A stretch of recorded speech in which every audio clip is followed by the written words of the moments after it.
दिया गया है कि क्या कर सकते हैं कि अगर लोगों के अधिकारों का वायलेशन होता है, मौलिक अधिकारों का वायलेशन होता है, तो क्या कर सकते हैं कि हम लोग सीधे डायरेक्ट कहाँ जा सकते हैं, सीधे हम सुप्रीम कोर्ट जा सकते हैं और अपने अधिकारों को प्रवर्त करा सकते हैं। ठीक उसी तरीके से जो हमारा जो मौलिक अधिकार है, इस मौलिक अधिकार को लेकर के हम हाई कोर्ट जा सकते हैं। तो यहाँ पर केवल हम हाई कोर्ट अपने मौलिक अधिकारों को प्रवर्तन कराने के लिए नहीं, बल्कि हमारे जो और भी अधिकार हैं, मौलिक अधिकारों के अलावा भी अगर हमारे अधिकारों का वायलेशन होता है, जिस प्रकार की जो हमने अनुच्छेद 14 से लेकर के अनुच्छेद 35 तक में जो पढ़ा,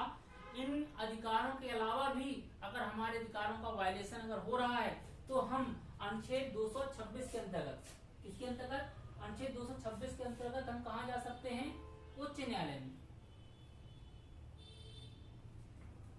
हाई कोर्ट में। तो डायरेक्ट हाई कोर्ट में जाकर के हम अपने फंडामेंटल राइट, जिस तरीके से हम सुप्रीम कोर्ट में जाकर के हम अपने मौलिक अधिकारों को प्रवर्त कराते थे, ठीक उसी तरीके से हाई कोर्ट में जाकर के अनुच्छेद 226 के अंतर्गत हम अपने अधिकारों को प्रवर्त करा सकते हैं। साथ ही साथ मौलिक अधिकारों के अलावा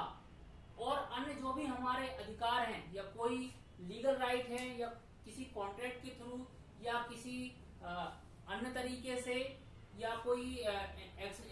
जो अनियोजित दावे हैं उनके माध्यम से, कोई भी इस प्रकार का कोई आपका अगर अधिकार आ रहा है, तो वो अनुच्छेद 226 के अंतर्गत आप क्या है, डायरेक्ट सीधे हाईकोर्ट जा सकते हैं और वो अधिकार आप प्राप्त करा सकते हैं। यानी जो भी आपके अधिकारों का उल्लंघन हो रहा है, उनको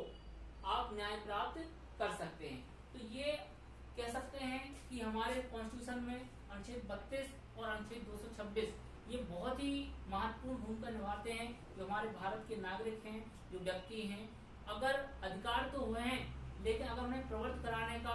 उन्हें अगर अधिकार नहीं है, तो उस अधिकारों की महत्वता कम हो जाती है। तो लेकिन हमारे संविधान में अनुच्छेद 32 और 226 की वजह से कोई भी व्यक्ति, एक आम व्यक्ति भी क्या कर सकता है,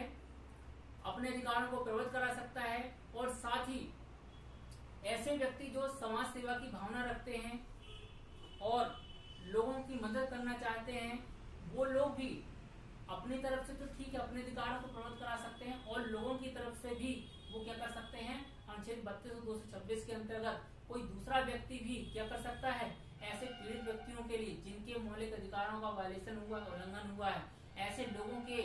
ओर से भी वो क्या कर सकता है, सीधे डायरेक्ट हाई कोर्ट जा सकता है, सुप्रीम कोर्ट जा सकता है, और ऐसे लोगों के लिए जिनके अधिकारों का उल्लंघन हुआ है, उनको न्याय दिला सकता है। इसी को लेकर के हमारे एक नए शब्द कह सकते हैं, विधि में नया वर्ड याद हुआ, जिसे हम बोलते हैं PIL, पब्लिक इंटरेस्ट लिटिगेशन। तो PIL को लेकर के जो जस्टिस भगवती जी हैं, उन्होंने एक बहुत अच्छी पहल की कि ऐसे लोग भी जिनका उस विषय वस्तु पर कोई हित नहीं, फिर भी वो क्या कर सकते हैं, वो लोगों की जिनके हक अधिकारों का उल्लंघन हुआ है, उनकी तरफ से न्यायालय में पिटीशन दायर कर सकते हैं। तो आज की क्लास के लिए हमने बेसिक चीजें समझी, और इसके अगली क्लास में हम जो हमारे फंडामेंटल राइट हैं, इस फंडामेंटल राइट्स के बारे में हम डिटेल से पढ़ेंगे। और सबसे पहले हम कल की क्लास में जो अनुच्छेद 32 के अंतर्गत जो हमारी रिट हैं, जो 5 प्रकार की रिट हैं, इन रिटों को हम पढ़ेंगे। उसके बाद हम डिटेल से जो हमारे फंडामेंटल राइट हैं, जो मौलिक अधिकार हैं, इनको पढ़ेंगे। और अगर समय रहेगा कल, तो हम कुछ चीजें जो क्रिमिनल,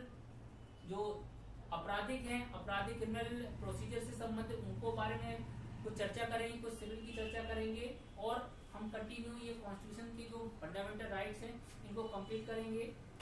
और आज की जो क्लास है, इसी के साथ हम समाप्त करते हैं।